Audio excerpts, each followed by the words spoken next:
Right. What would you give somebody advice like, all right, so maybe they're struggling with a task. Let's say jiu-jitsu.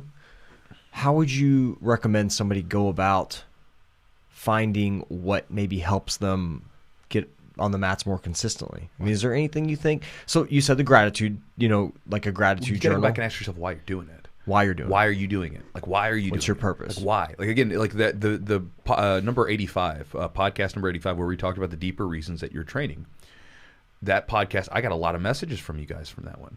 And it was because a lot of people were sending me these really heartfelt messages about how, they went into train and it wasn't the superficial, I wanted to learn how to choke someone.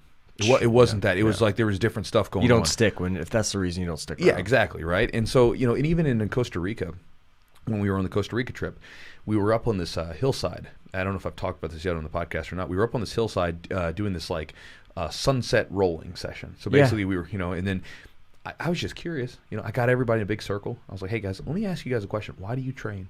Why did you get into this? Why do you keep doing it?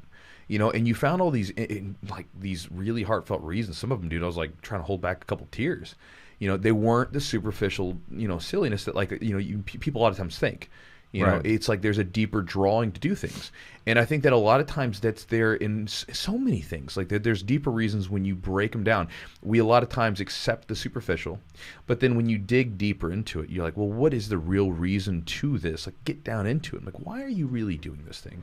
And I think that has to become more of an introspective thing. And I think if people are, a lot of times because we're stimulated from electronics and from the media and everything else, that a lot of people don't take time for introspection, where they can just be in their own thoughts, their own head, and think about things just deeply. Again, not listening to someone else talk, right? Not me, not anybody else.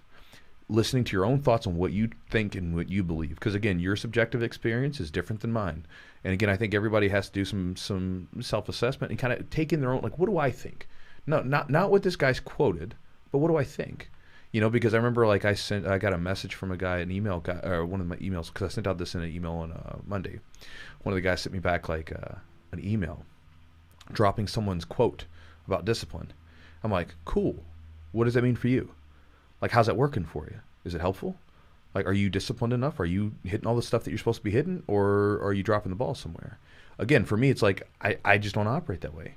So it's like for me to be like a taskmaster to myself doesn't work, right? Because it's almost like a relationship with yourself, right? I want to accomplish these things, and then I have to kind of make a deal with myself. I got to do these things, right?